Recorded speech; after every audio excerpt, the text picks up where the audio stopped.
Pada kesempatan ini kita akan membahas mengenai sejarah ilmu komunikasi.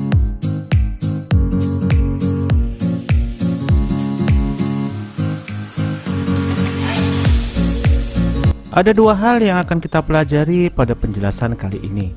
Pertama, mengenai sejarah komunikasi sebagai bagian dalam perkembangan kehidupan manusia. Dan yang kedua adalah sejarah ilmu komunikasi sebagai bagian dari cabang keilmuan dari ilmu pengetahuan.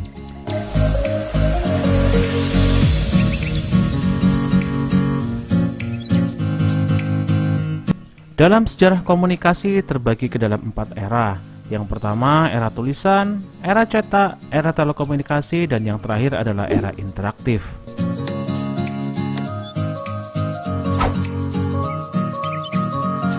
Kita masuk dalam sejarah komunikasi di era tulisan, yang bermula dari tahun 2000 sebelum Masehi.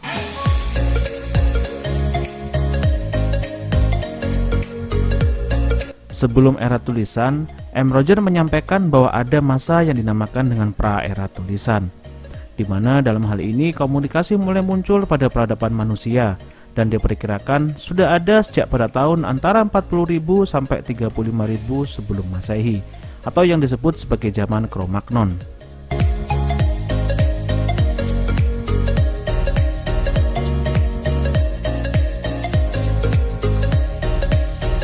Pada tahun 22.000 sebelum Masehi, para ahli prasejarah menemukan lukisan-lukisan dalam sebuah gua, tulang, tanduk, batu yang diperkirakan merupakan karya komunikasi manusia pada zaman tersebut.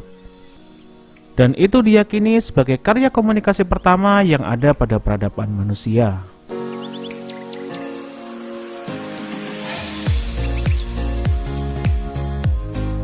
Lalu pada tahun 4000 sebelum Masehi, bangsa Numeria mulai menulis pada lembaran tanah liat. Sedangkan pada tahun 2000 sebelum Masehi, bangsa Mesir kuno sudah menggunakan daun papirus untuk menyampaikan pesan secara tertulis. Dan di tahun inilah sejarah komunikasi mulai masuk pada peradaban era tulis.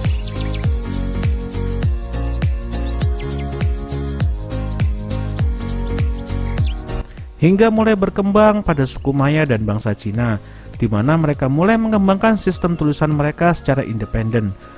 Hingga sampai pada tahun 1041 Masehi, Cina menemukan sebuah alat cetak buku sederhana.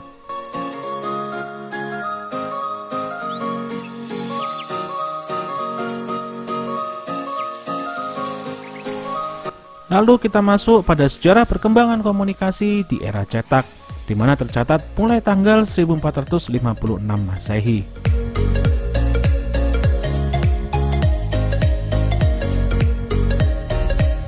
Era cetak ini ditandai dengan ditemukannya alat mesin cetak dari bahan metal dengan teknologi hand press, di mana Gutenberg-lah orang yang menemukan mesin cetak tersebut.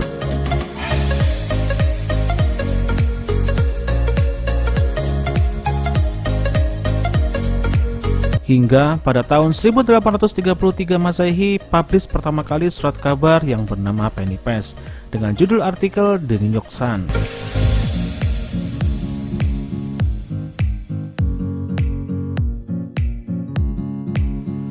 Masuk pada era telekomunikasi pada tahun 1884 Masehi.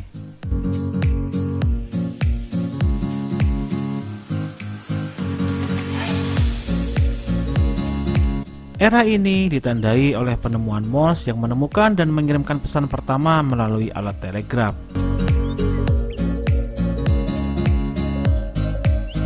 Lalu dilanjutkan dengan penemuan dari Alexander Graham Bell pada tahun 1876, di mana ia menemukan dan mengirimkan pesan pertama melalui telepon.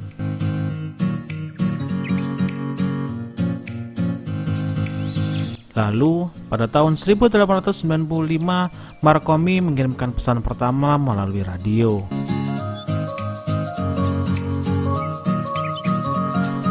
Hingga puncaknya pada tahun 1933, Radio Corporation of America mendemonstrasikan sebuah televisi.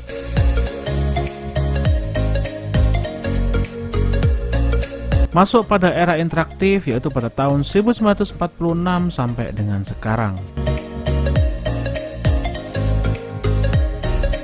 Era ini ditandai oleh penemuan mainframe komputer pertama yang dinamakan dengan ENIAC.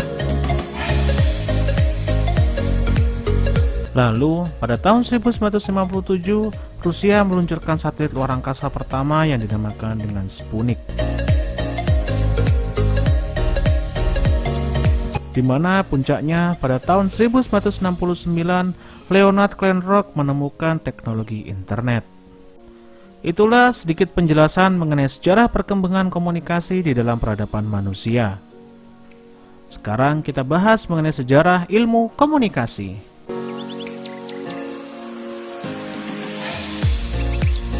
Sejarah ilmu komunikasi terbagi ke dalam 4 periode, di mana pertama diawali dari periode retorika, yaitu yang terjadi pada zaman Yunani kuno. Lalu berlanjut ke periode pertumbuhan, di mana periode pertumbuhan ini terjadi pada tahun 1900 sampai dengan Perang Dunia yang kedua. Berlanjut ke periode konsolidasi, di mana periode ini bermula dari Perang Dunia II sampai dengan tahun 1960. Dan yang terakhir pada periode teknologi komunikasi, di mana dimulai pada tahun 1960 sampai dengan sekarang.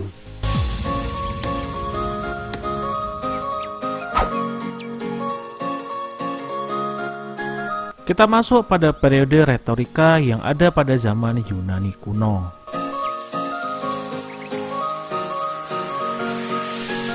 Periode ini bermula dari Aristoteles yang merupakan penggagas dan sekaligus pengkaji ilmu komunikasi yang pertama. Ia hidup pada tradisi retorika yang diperkirakan pada zaman Yunani kuno sekitar tahun 300 sebelum Masehi.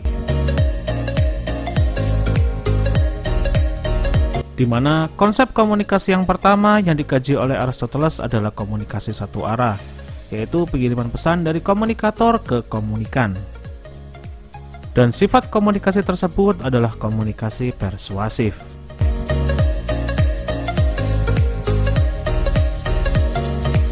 Aristoteles mengemukakan bahwa ada 3 faktor penting dalam diri komunikator yang berpengaruh terhadap keberhasilan komunikator dalam mempengaruhi komunikan. Pertama, etos yang menyangkut mengenai kredibilitas komunikator. Yang kedua, pathos yang menyangkut mengenai kemampuan komunikator dalam mengelola sebuah emosi kepada komunikan. Dan yang terakhir adalah logos yang mengenai kemampuan komunikator dalam menyampaikan sebuah fakta.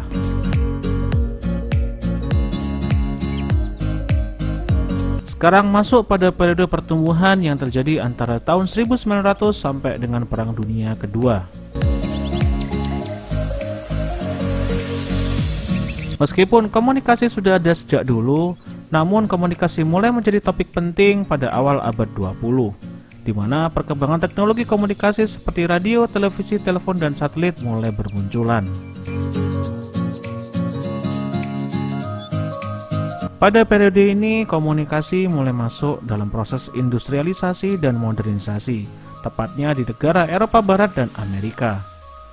Sedangkan kajian komunikasi mulai masuk dalam ranah propaganda, opini publik, pemasaran, dan periklanan.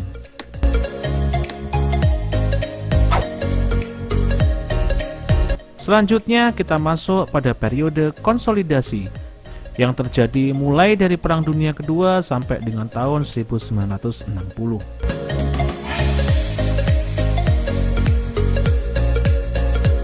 Pada periode ini, perkembangan ilmu komunikasi sebagai suatu ilmu pengetahuan sosial yang bersifat multidisipliner atau mencakup berbagai ilmu mulai terjadi.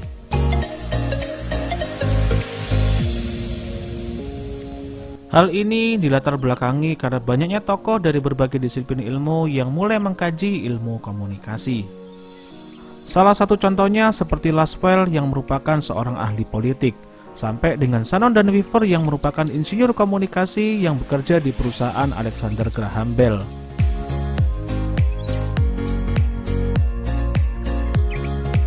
Selain itu ada Wilbur Scram, di mana ia merintis lembaga pendidikan komunikasi yang bernama Iowa Journalism School sebagai kajian akademik. Kemudian ia juga mendirikan Institute of Communication Research yang merupakan lembaga pendidikan tinggi pertama di Amerika Serikat. Atas dasar kedua hal tersebut, maka Wilbur Scram ini juga disebut sebagai The Founding Father Communication.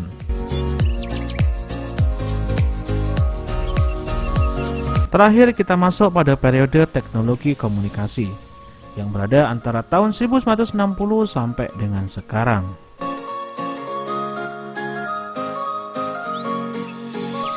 di mana pada periode ini dari segi keilmuan seperti literatur, spesialisasi, teori, dan model komunikasi menjadi semakin berkembang.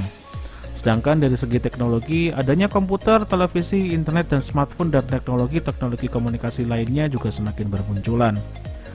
Sedangkan dari segi institusi seperti pendidikan, asosiasi, pusat penelitian komunikasi juga menjadi semakin berkembang.